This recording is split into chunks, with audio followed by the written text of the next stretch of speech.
नमस्कार बंधुरा welcome to बिथिस kitchen. आज के आमी तोमादेर साथे शेयर करब बासंती पोलाओर रेसिपि। एटी बानानो किन्तु भीषणই सहज और खेते खूबই सुस्वादु। एटी सम्पूर्ण निरामिष किन्तु कषा मांस फुलकपिर कोरमा आलुर दम बा पनीर जे कोनो किछुर साथे किन्तु भीषणই भालो लागे। ताहले चलो देखे नेওয়া যাক आजके आमार भिडियोटी। पोलाओ बानानोर जोन्नो प्रथमेই एखाने आमी गोविंदभोग चाल निये निচ্ছি। আমি বাটি মেপে চাল নিচ্ছি যাতে জলের পরিমাণটা বোঝা যায়। আমি এখানে 4 বাটি চাল নিয়েছি। এবার আমি চালটাকে ভালো করে পরিষ্কার করে ধুয়ে নেব।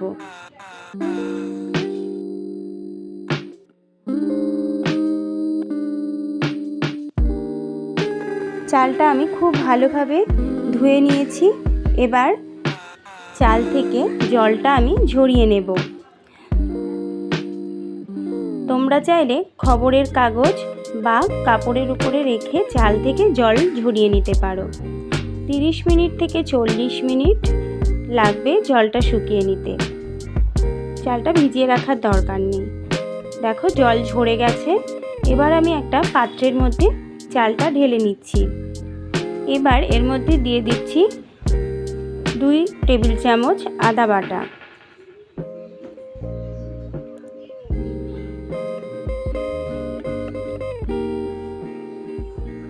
আর দিচ্ছি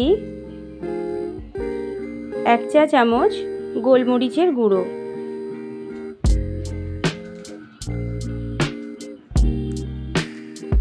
আর দিচ্ছি পরিমাণ মতন লবণ, আর দিচ্ছি 1.5 কাপ চিনি। পোলাওটা একটু মিষ্টি মিষ্টি হয় তাই আমি 1.5 কাপ চিনি দিলাম। এবার আমি একটা কড়াই বসিয়ে তার মধ্যে ঘি দিয়ে দিলাম। এবার ঘিটা আমি গরম করে নেব। এর মধ্যে দিয়ে দেব পরিমাণ মতন হলুদ। হলুদটা এইভাবে ঘিয়ের সাথে মিশিয়ে দিলে পোলাওয়ের কালারটা খুব সুন্দর আসে। এবার ঘি আর হলুদটা চালের সাথে মিশিয়ে দিয়ে সব কিছু আমি ভালো করে মাখিয়ে নেব।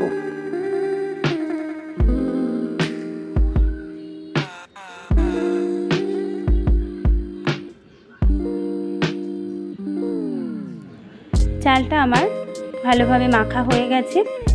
এবার চালটা 30 মিনিটের জন্য আমি ঢাকা দিয়ে রেখে দেব।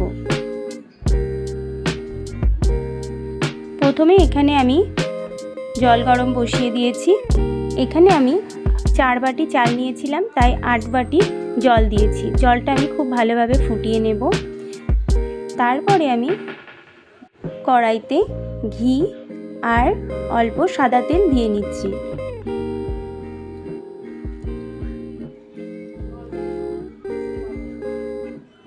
এবার ঘি আর সাদা তেল গরম হলে আমি ওই তেলের মধ্যে দিয়ে দিচ্ছি ছোট এলাচ, দারচিনি, লবঙ্গ আর তেজপাতা।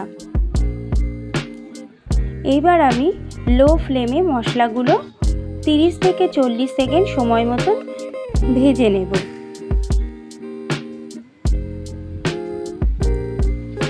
মশলাটা থেকে সুন্দর গন্ধ বেরোলে এর মধ্যে আমি দিয়ে দিচ্ছি কাজু বাদাম। এবার কাজু বাদামগুলো আমি লো ফ্লেমে কিছুক্ষণ ভেজে নেব। 1 মিনিট সময় ধরে আমি কাজু বাদাম ভেজে নেওয়ার পরে এর মধ্যে আমি দিয়ে দেব কিশমিশ। এবার এটাকেও আমি আরও 1 মিনিট সময় ধরে ভালো করে ভেজে নেব। তবে খুব বেশি সময় ধরে আমি কিন্তু ভাজবো না, না হলে কাজু বাদাম পুড়ে যাবে। এবার সামান্য আমি লবণ দিয়ে নিচ্ছি। লবণ দিয়ে আমি আবারও একটুখানি ভেজে নেব। কিশমিশগুলো আমি জল দিয়ে ভালো করে ধুয়ে ভিজিয়ে রেখেছিলাম। 2 মিনিট সময় ধরে লো ফ্লেমে কাজু বাদাম আর কিশমিশটা ভেজে নেওয়ার পরে এর মধ্যে আমি দিয়ে দিচ্ছি আগে থেকে মেখে রাখা চালগুলো। এবার আমি চালটাকে লো ফ্লেমে ধীরে ধীরে ভালো করে ভেজে নেব। চালগুলো আমি 3-4 মিনিট সময় ধরে ভালো করে ভেজে নেব।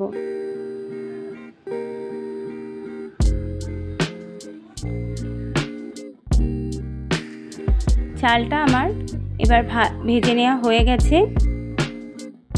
এবার আমি ভেজে নেওয়া চালের মধ্যে ফুটিয়ে রাখা গরম জলটা দিয়ে দিলাম। আমি 4 কাপ চাল নিয়েছিলাম, তাই আমি এখানে 8 কাপ জল দিয়েছি। যে পরিমাণ চাল নেবে তার ডবল পরিমাণ জল নিতে হবে। এবার আমি ফ্লেমটাকে হাইতে দিয়ে একটু পোলাওটাকে ফুটতে দেব।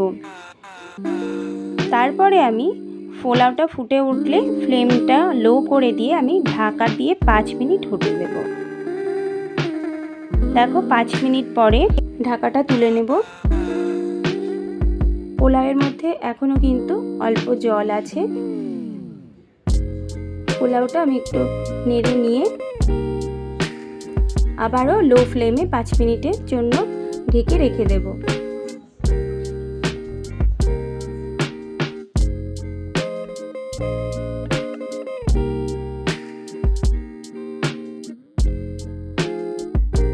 পাঁচ মিনিট পরে দেখো আমি ঢাকাটা তুলে নিয়ে দেখছি। 5 মিনিট পরে কিন্তু পোলাওটা পুরোপুরি তৈরি হয়ে গেছে। এবার আমি গ্যাসের ফ্লেমটা অফ করে দেব। চালটাও খুব ভালোভাবে সেদ্ধ হয়ে গেছে।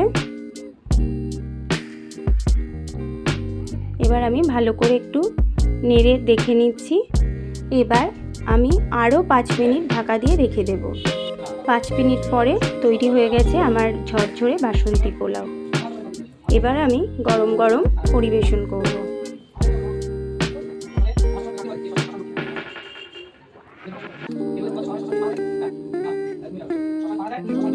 আমার এই পোলাওয়ের রেসিপি যদি তোমাদের ভালো লাগে তাহলে অবশ্যই একটা লাইক করবে আর কমেন্ট করে জানাবে তোমাদের কেমন লাগলো। আর আমার চ্যানেলে নতুন বন্ধু হয়ে থাকলে অবশ্যই চ্যানেলটা সাবস্ক্রাইব করে নেওয়ার অনুরোধ রইল। আজ তাহলে আসি, আবারও হাজির হব অন্য কোনো রেসিপি নিয়ে। ভালো থাকবে, সুস্থ থাকবে। ধন্যবাদ।